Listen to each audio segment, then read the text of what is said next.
Josh, thanks for being on the show. Well, thanks for having me, Jay.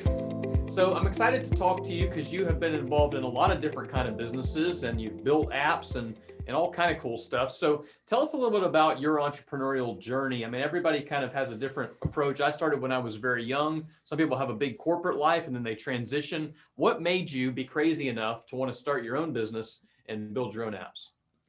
Well, I was kind of a reluctant entrepreneur. Actually, I started early with a lawn mowing business that would make most teenagers jealous. But I didn't know I was an entrepreneur.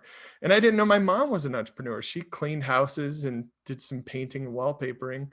So I didn't really get it until I was in my mid to late 20s. And I have a degree in education and I did the whole corporate thing as well. From sales to sales training. And it was really trying to scratch my own itch at the last company I was at, Stryker, medical device company. I was trying to build an e-learning program. And that was a full-time job to manage the 5 vendors, the content creation and videographer and the 3D animation. And I thought there should just be a company that does this. So after a little while, I got up enough courage to just go and start that company. And that was my first company, Maestro. And since Maestro, I've built 4 software companies. 2 have been acquired. 1 is pending, and they've collectively been used by hundreds of millions of people now. So it's been a fun journey. My latest passion is helping save the world from death by meetings with Volley. Well, I hate meetings. And so I've had to, over time, figure out how to do meetings right. So I'm really curious about that. I think a lot of people struggle with meetings that they don't feel like are productive, meetings that they don't feel like kind of produce any value. And it can be easy to fill up your whole day with back-to-back meetings and end up in a situation where you don't really feel like you got much traction during the day. So what is different about Volley and what made you start that as it relates to the problem that you're trying to solve? Yeah, well, I'll answer your last question, then go to your first question. We are in the middle of a global meeting pandemic. The time spent in meetings has increased 8 to 10% a year for the last 20 years, 13% just this year alone since social distancing starting. And now most of those meetings are happening over platforms like Zoom, like this, right? And so we're seeing things like Zoom fatigue, but it's just a symptom of the big problem, which is when we need to talk to move work forward, we really only have 2 options: to either meet or to jump on a call. And all of those are kind of funneled through some virtual platform right now.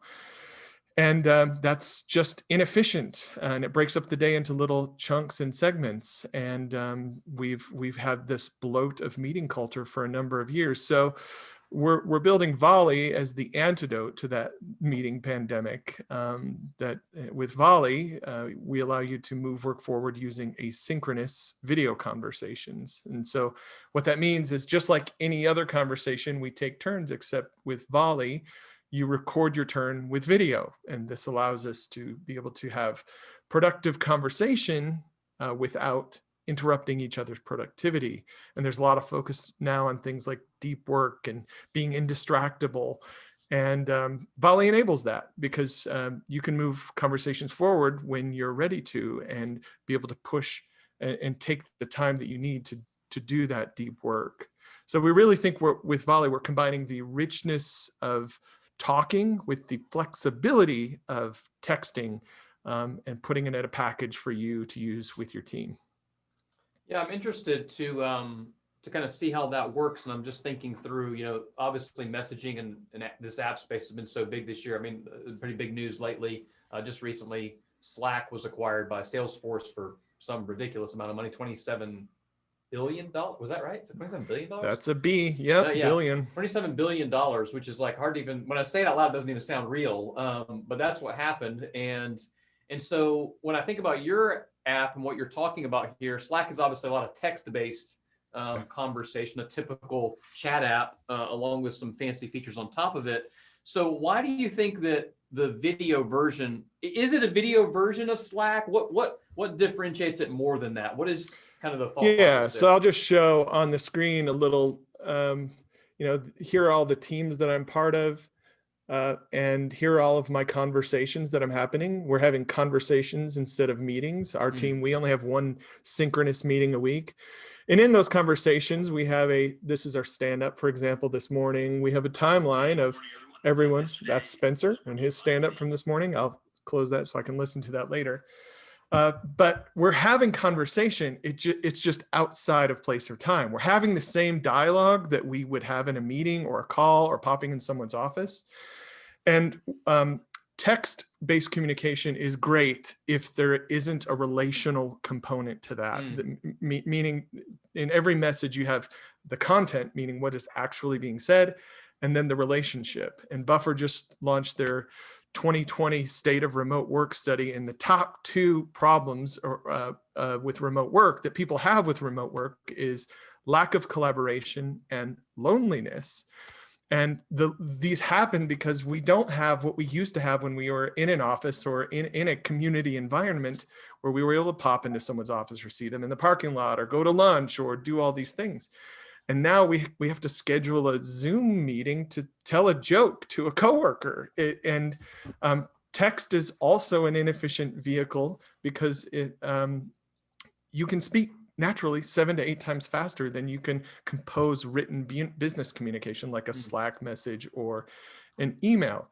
So when we choose to write text, we're choosing 2 things. We're choosing to do something we're 7 to 8 times slower at, and that doesn't have that relational component or all the context. 93% of the message delivered here in this video is being delivered by my tone of voice and by my body language. You're seeing my facial expressions and exactly what I mean by that. And that's the emotional impact or the relational portion of that message that we're hoping to deliver with video. And so the way we see it is we're filling the space between Slack and Zoom. And most people didn't even know the space existed because we kind of butt them up together. I mean, either I'm going to write a Slack message or we're going to jump on a Zoom call. And there's a lot of friction in getting over that hump. And now, and we're using Slack and we're using email for things they just shouldn't be used for. You see the 4-paragraph email that someone took 45 minutes to write that thing, and that's just not a good use of time. You could have said that in 3 minutes and moved on with your day. And maybe you wouldn't have worded everything perfectly, but the message would have been loud and clear because they could see you, they could hear you, and you would feel connected. So that's what we're hoping, is to kind of buy that lot that's between Slack and Zoom and to create something in the middle, especially for people doing remote work who feel the pain the most. Yeah, it makes a lot of sense. And it's just interesting. I just recently had the founder of BombBomb on the podcast, and his episode's not actually been released, but we recorded it a week or 2 ago. And that solves a different problem, interestingly. Like this, what you're talking about is something very different than even that, because there's a great value in being able to send that kind of via email, like it's a great sales tool, things like that. But when you're talking about team engagement, I'm just thinking about how it would work without having actually used the app yet, but I'm definitely going to download and give it a try. Because that's where I really struggle. Is I love connecting with people. I love the communication side. I love seeing people's faces. Because, I mean, how many times, people that are listening, how many times have you sent a text or a Slack message or an email and somebody interpreted it completely differently than what you meant? I'll always give this example. I always say, it's a very different thing when my wife says, when I ask her a question, she said, yeah, it's fine. Or she says, it's fine. Those are very different responses with the exact same words, right? And same so words. there was a book that I read. You're really data driven. I can tell that because you're using a lot of data and stats to kind of justify why this matters and why they need it. So one of the things I'm curious about from you as you explore this, solving this problem for people, is I always say all products have to be driven based on solving a particular problem. In your instance, you have an interesting solution because people don't know that they're looking for that solution, I don't think. Right. And so how are you working to overcome that from a communication standpoint and a marketing standpoint to get in front of people, to let people know, like, this is going to fix the thing that you're trying to solve? Like, what's your thought process there? That's a great question. And I don't know that we completely have our hands around that, but what seems to be working is playing off of the villain that is meetings. Pretty much universally, everyone wants to have fewer meetings. That's a universal need and want, because we all just feel the inefficiency, right? Especially people who lead teams, especially people who work remotely. So we're playing off of that villain by saying, replace your back-to-back meetings with asynchronous video conversations. And the jumping off point for us is when you need to talk at work, instead of going to schedule a Zoom meeting or schedule a call, just Volley, because it's right now and you can get it off your mind right now. It's not Thursday at 3:30, because who knows if you're ready to brainstorm Thursday at 3:30. Who knows if you're actually willing to talk about my product Thursday at 3:30 that I'm selling you, right? In the moment is when we have the idea, the inspiration, and we just need to capture that, but in a way that doesn't interrupt the person, the receiver of that message, and they can batch them. The beauty of Volley, I mean, sometimes in a half an hour, I'll be having 20 conversations and moving all of them forward, and a lot faster than I could live, because I can listen to the other person on 2x and they can listen to me on 2x. And then in the efficiency of that, I can jump into another conversation and move someone forward. So as a team, we are unblocking each other nonstop throughout the day in a really efficient way. Even if it's a few minutes apart, I can hear Joe's message, he can hear mine. We just made a decision about what sweatshirts to order, and we're moving forward, or whatever the really important thing of the day is, right? So just for people that are listening or watching, I want to point out something really specific that Josh has done so far that I think is just shows that you know what you're doing, Josh. Is I always say that marketing ultimately is a exercise of memorization. And there's been a couple things that you've said over and over and over again with intentionality, because that's how you're wired to talk about the product. You talk about moving forward a lot. And when I go to your website, the top headline says, move forward faster. You literally use those exact words earlier. And then just a minute ago, you said, you know, we really focus on helping people replace back-to-back meetings with asynchronous video conversations. I don't remember exactly what you said. I'm actually reading it off of your website right now. That's it. Yeah. And so that's the beauty of that communication. So I want to draw that out for people that are listening, because that's a case study of how people should be thinking about their business. You should be able to dissect your marketing messaging, not turn this into a marketing course, but with that kind of clarity of what is the problem we're trying to solve. Well, the villain is meetings. And when we can't meet on a regular basis, Zoom doesn't always fill that bucket. Slack doesn't fill that bucket. We need something in the middle. So what if we replaced it with this new tool that's going to provide a better way to do that into the future? That's just really good. So nice work on that. Well, I'm blushing. Thank you. It didn't come naturally. That's from 15 years of chipping away at the stone and finally figuring out how to tell stories, how to make that succinct, how to deliver that message, both on the web and verbally, as I am now. I love that. And I always say, when you confuse, you lose, and you're providing a lot of clarity. I fully understand the product. So what I want to do now is, one, I'm going to try it out for sure, but I want to talk about the business a little bit, and especially developing ideas. That's one thing that is kind of striking me right now. You seem like the kind of guy who has a lot of ideas, and you've developed quite a few of them, some of them very successfully. And what I'm curious about is how you make the decision of which idea to hunt. Which idea are you going to go after? Because my guess is you probably have 100 of them and you can only pick a couple. So what's your process for refining what ideas you go after? It's actually close to 200, and it's a really nerdy answer. I have a rubric that I use, and at many places, at universities and events that I've spoken at, people ask me about this rubric. It's kind of one of the things I'm known for, actually. So really surprised you didn't know that I do this. So it's an interesting question. So a rubric is just a way to objectively measure something that is subjective. What I'm doing next is a very subjective thing. I'm biased in all sorts of ways, but I can grade something based upon its willingness or its likeliness to get to cash quickly, or its ability to allow me a flexible work schedule. I can grade something along these categories. And so each time I go to start something, I rebuild my rubric based upon my desires in the next thing and what I'm trying to accomplish as an entrepreneur.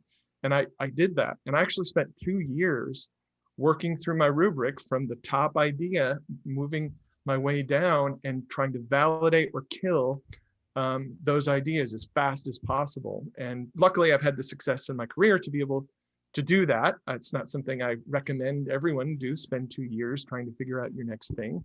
But that's my super nerdy answer is I use my rubric as a guide, and then I have this validation worksheet that I've developed over the years that helps force me answer a series of questions about this to write a test that I must pass in order to be able to move forward with this. And Volley is just the one that aced the test. And, it was immediately obvious, like this thing just needs to happen. That's super interesting. I wish I was that formulaic and process driven. I am not, but that would be a great book to write someday, is how to, understand the rubric to determine your next idea or which idea to go with. That'd be a powerful tool for people to know. Well, you'd have to be a uber nerd as well. So well, there's a lot of nerds out there. Look, it's, for the 9 people that, yeah. So as you're developing these ideas, you decide, okay, Volley's the product we want to launch. This is my next thing. This is what I'm going to focus a lot of my time and energy on. You've obviously kind of been through this rodeo before, but thinking back to those early days in entrepreneurship, what were some of the roadblocks and hurdles that surprised you that you didn't expect as you started to try and get your own things off of the ground versus working, quote unquote, for somebody else?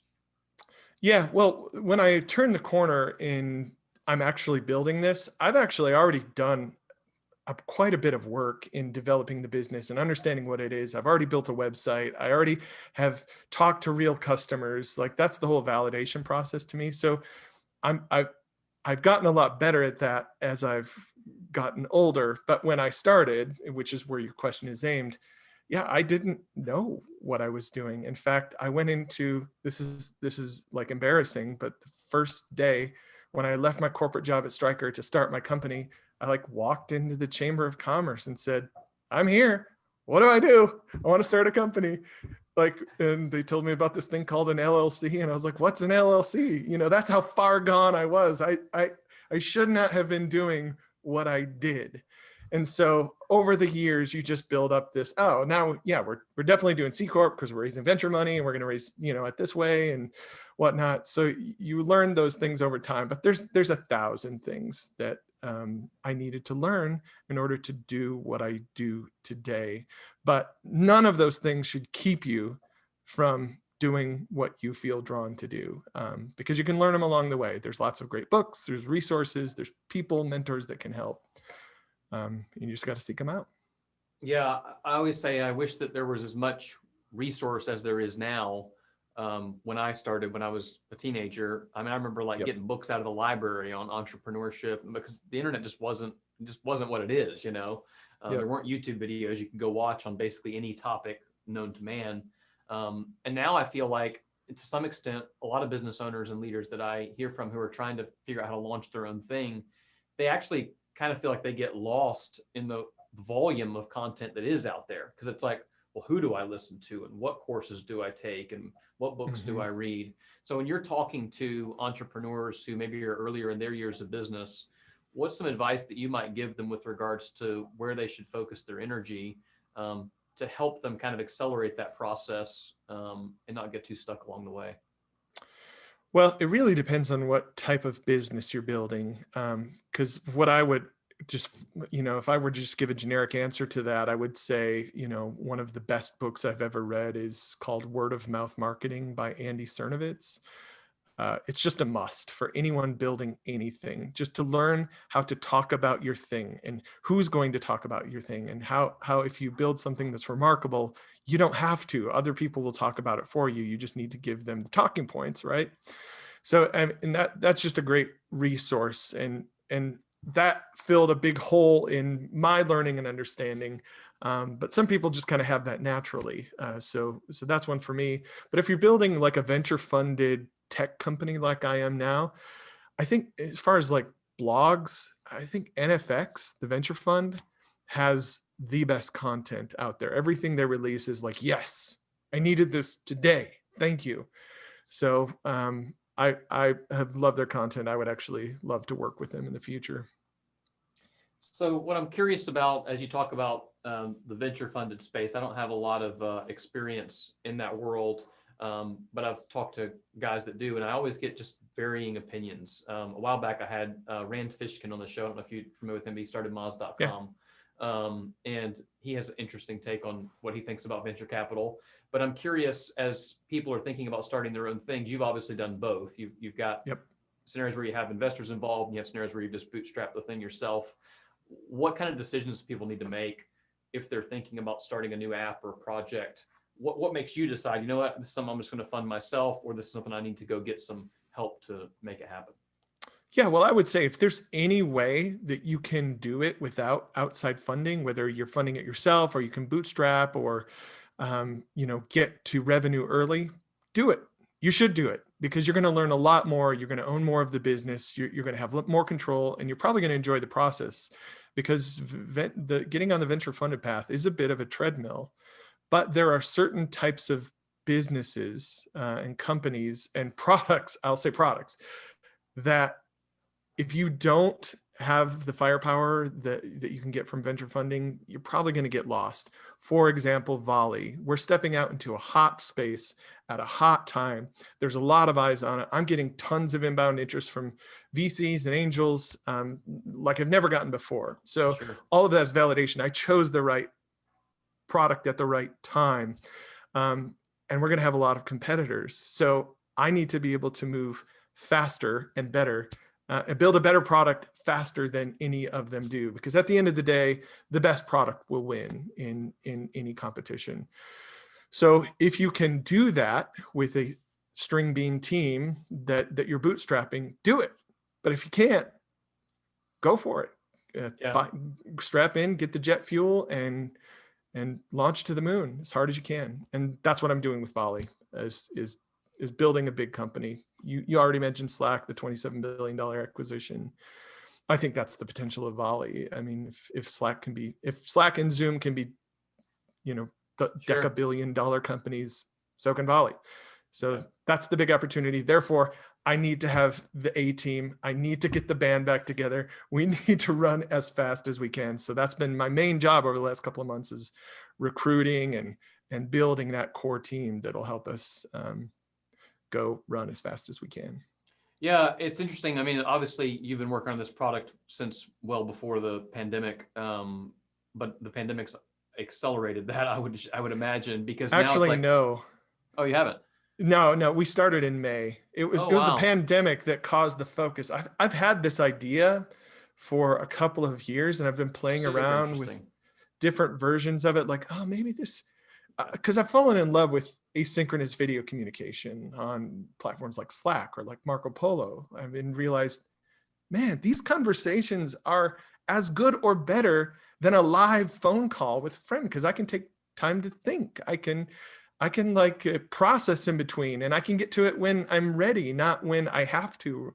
And so I've been thinking that this kind of conversation needs to be part of a work environment, but I was more focused on the sales use case because that's my background. And it was really, when the pandemic started, it created the focus. Everyone started working remote to say, oh, what about this for meetings? And as soon as I turned the corner in that and launched a new little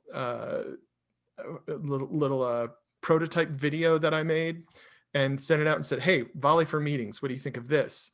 It was like, yes, everyone. And I send out usually a little survey just to my audience that, and friends to get feedback. And on the sales thing, people were like, yeah, I'll try it. I think this could work. But with Volley, everyone wrote a paragraph like, oh, we could use it for this, we could use it for that. And 97% of the people that filled out the survey said, I want in. We need this product today. So I was like, okay, we're building Volley. Let's go. Yeah, I mean, just as I think about it, my wheels are turning about how it could work for our team and how I can test case it. But I also am a little bit of a tool junkie. So I like to try all the new things. And so I have to be very careful about how fast I roll things out. I have like a little select group. I'm like, all right, how about the three of us play with this thing for a little bit and see how it works? And then if we really love it, then we'll roll it out to the rest of the team.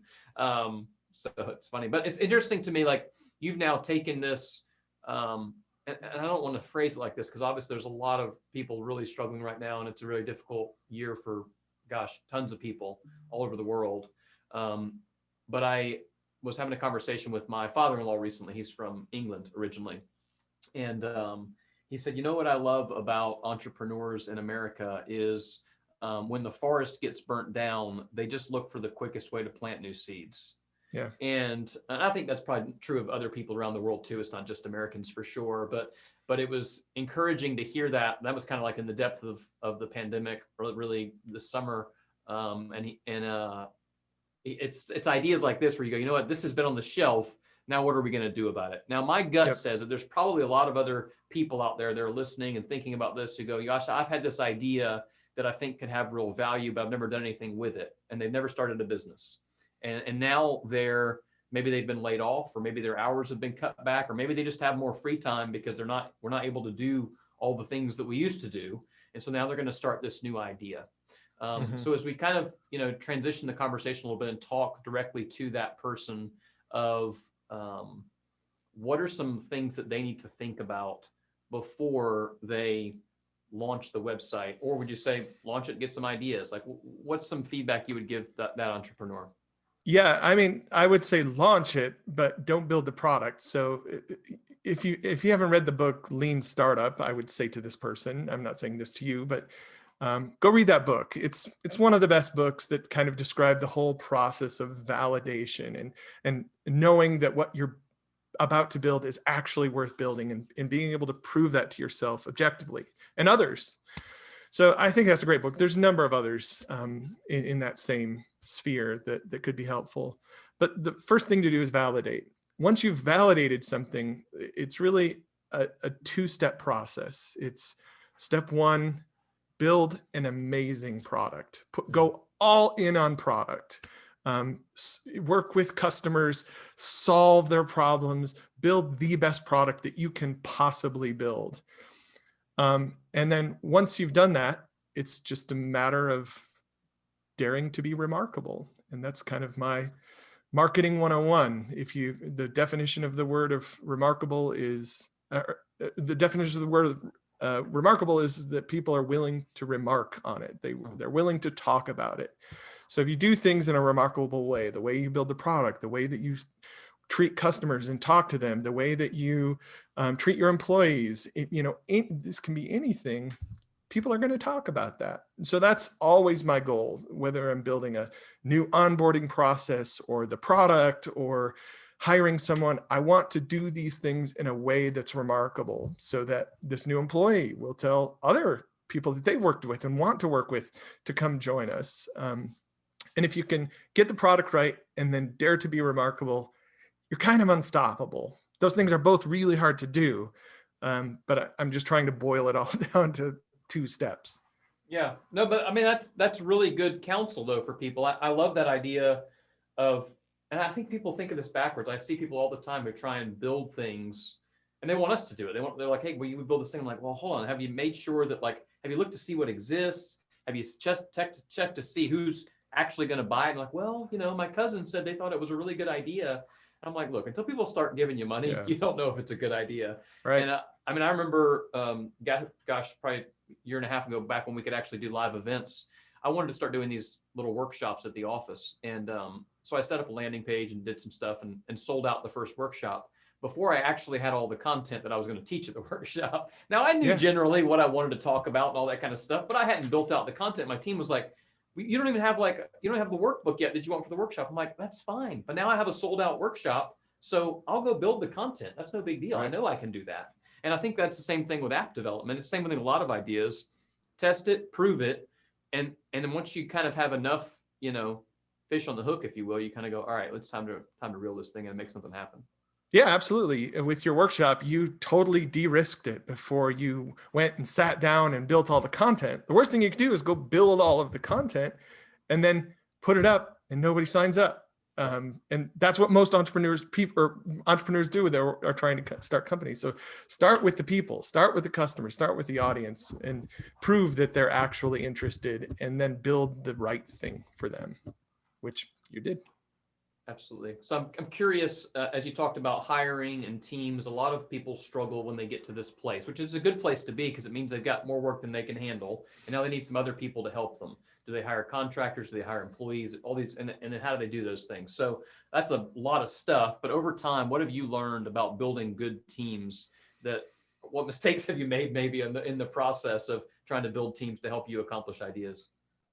Well, I've made all the mistakes. I don't think there's a mistake yet that I haven't made at this point. So we'll see as I walk forward and find out. But there might be a few lessons there that I could share. One, contractors are a means to an end. So don't think that you're going to build a business that lasts with contractors just because their heart is not beating in the thing. It's even hard to get employees' heart to beat in the thing like yours is going to be. Like no one's heart's going to beat like yours is, but you're going to have a much better shot with employees. So I have used contractors and outsourced like dev shops to get something to market fast or to solve a specific problem. But I don't use contractors as just kind of an ongoing, this is the way I'm going to build my business. Because I want to build a large business. I want to build something more than a lifestyle company. And I want to do that quickly. So that's why that's my MO. And then, the other thing I've said a lot, and, I've been interviewed about this a couple of times, is your first salesperson should not be a career salesperson. Your first salesperson should not be like huge carrying quota, made 500K at this company last year, sales veteran. That person is going to die on the vine at your company because you haven't figured out what to sell, how to sell, the process. They're used to that process. They're used to coming to a company, being pointed at some territory and going, knocking on doors and drumming up business. But when you have a product that you're not sure is actually solving the problem, and it's always changing, and you're not exactly sure why people buy, you need someone who will help you learn. So therefore I say, hire an ambassador first as your first salesperson. And what should that ambassador look like? Well, think Apple Store genius. Just someone young who is just fanatical about what you're doing, that just wants a big opportunity, doesn't deserve the responsibility, but is smart and can handle it. That's the kind of person. That's where I've found success. Every time I've tried to hire that veteran salesperson, even hire 2 or 3 in sales, I fail, and they flunk out, and they're not getting paid enough, or they're not having enough success, or they're not being treated with trips to Maui or whatever like they're used to. So once you build a robust sales team, get that person in because they're a trained assassin. But before that, you need someone who can help you learn, and in my opinion, that's an ambassador. That's just such good counsel. I don't think I've ever heard anybody kind of articulate it that way on the show. That's obviously a guy who's been through a lot of good and bad days in those situations. It's interesting on my team, I kind of accidentally did that. The guy who's now been with me the longest and really runs our sales and marketing team, he, when I first hired him, he was a firefighter, and he was working part-time for me managing print jobs. That was 10 years ago. And he never wanted to be a sales guy. Like that wasn't even like his MO. But over time, he realized, like, once he knew the product so well, because he'd been here so long, it was just natural to like have a conversation, be passionate about the business, and want to draw people into it. And it's interesting because now we're working to like kind of grow that sales team, but it's not as easy as that because like he has this 10-year investment in the company, so he's probably as passionate about the company as anybody else on the team other than me, and there's a lot of value there. Yeah, shiny, happy people is what I call them. That's what you're looking for. And a great place to find them is, I love the firefighter example, but I look to teachers just because I look to teachers who are burned out on what they're doing or didn't feel like their career choice was right. That's me. I taught for 1 year and was like, this is not it. And moved on. So a teacher just has all of the right skills to fill that role. They know how to motivate people. They know how to explain things. They're patient. They're kind. So a great place to look is fellow teachers. Awesome.